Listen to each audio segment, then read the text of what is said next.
Hello, everyone. Welcome back.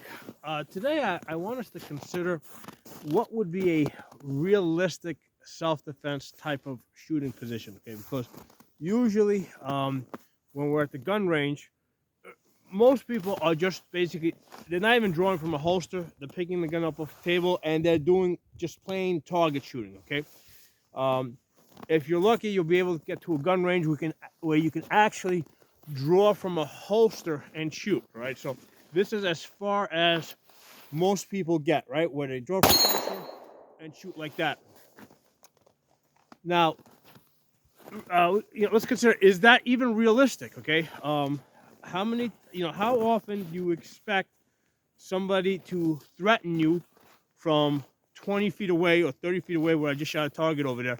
I think that the more likely scenario is where basically something happens almost at point blank distance, where you have an escalation, where something might start off with talking, then screaming and cursing, then grappling, and at some point then a weapon might come into play. Okay, now I think a very typical type of situation would be like, let's say you go into a bathroom, some type of a public bathroom, let's say at a train station or something, and you're going in to use the bathroom and you get jumped by three guys in the bathroom.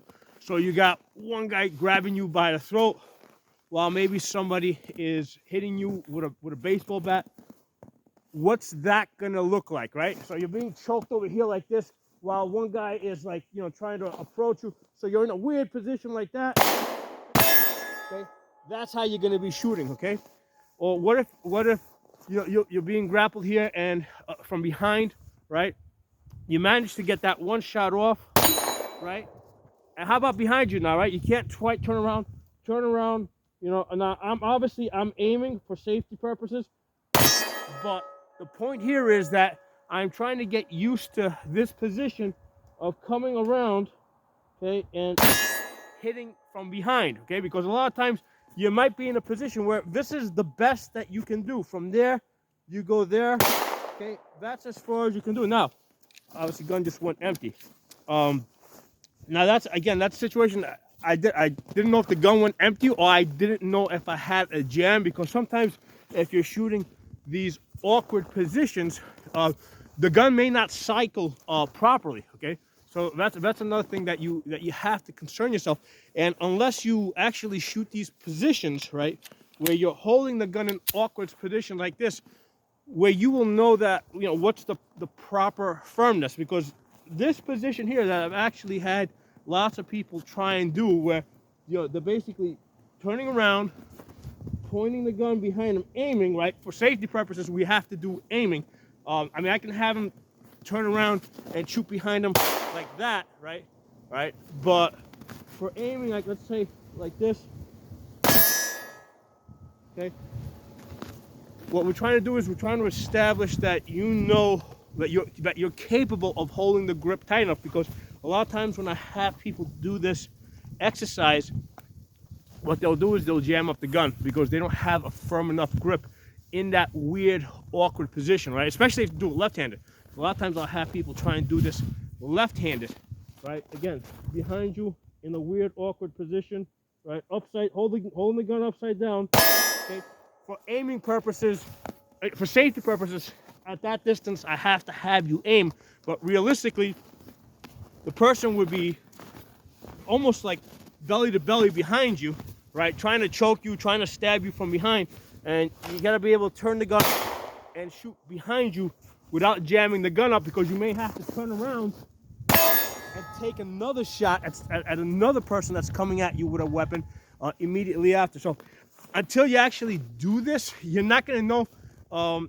You can't be sure that you're gonna be able to do it, or that your gun is able to do it, because a lot of times some of the guns that you use, they work fine if you're holding it with two hands, but then they don't cycle properly if you're holding the gun, if you're holding the gun in a less than perfect grip. So part of the reason why I got the idea to do this video today is because I actually wanted to test out this carry gun here, right? I have this carry gun here. I wanted to actually get in front of the targets and shoot these awkward positions, right? Where I'm kind of just shooting behind me. And obviously, when you do shooting behind you, you got to make sure that you know where that gun is pointed. So do it slow. You know, what you can do is turn the gun, you know, and do it again for you guys to see this, right? Take the gun out of the holster, look at it, right? I realize that in a real fight type of situation, you're not going to be able to look at it. But for the purpose of the practice, look at it. Roll the gun down, not pointing it into your body. Point it behind you, right? And take that shot. All right, and now the gun jammed open because that was the last round. Take that shot to make sure that the gun's not going to jam. Now, the fact that this gun locked open on the last round is a good indication that the gun's going to cycle. If this gun didn't lock open on that last round, it would have indicated to me that the slide is not coming back far enough. Now, I'm just doing this with target ammo, which tends to be even on the lower, you know, lower end as far as power goes. So I now have a lot of confidence in this gun over here, right? Which is not the other. This is not the same gun that this is not the same G43 you guys have seen me use before. This is a different G43 that I built. This one has like a bronze color to it. So I now have confidence that this gun is going to work in awkward situations where I don't have a good grip on the gun, where, you know, where I might get into a grappling situation where I have to shoot behind me just because somebody's choking me or somebody's pulling me from behind. I now have confidence in this gun. So just something for you guys to think about. A lot of you guys are going to have a hard time finding a place where you can properly test out your handgun the way I did to make sure that it's going to work in that type of a situation.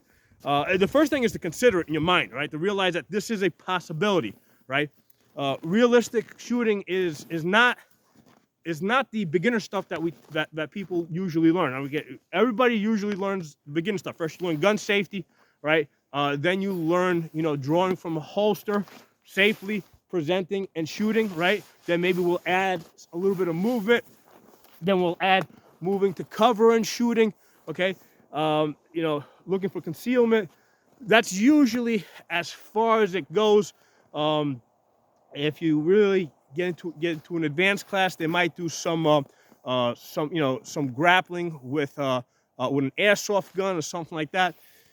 But you know, there's very few instances where they're gonna actually take it as far as being able to shoot from behind you or in an awkward position, you know, which again I think is a very realistic situation. If you picture a situation where you walk into a bathroom or to a small room like that, and you're basically immediately attacked by 3 or 4 people, and you got to deal with all 4 people at once while you're, you know, being choked and they're trying to control you. So, hope you guys enjoyed the video. Hope it gives you guys a few different things to consider and to think about. Okay. If you like the video, give it a thumbs up. If you're not a member of the channel, subscribe and hit the bell button so you get notification of the new videos I put up. I'll talk to you all soon.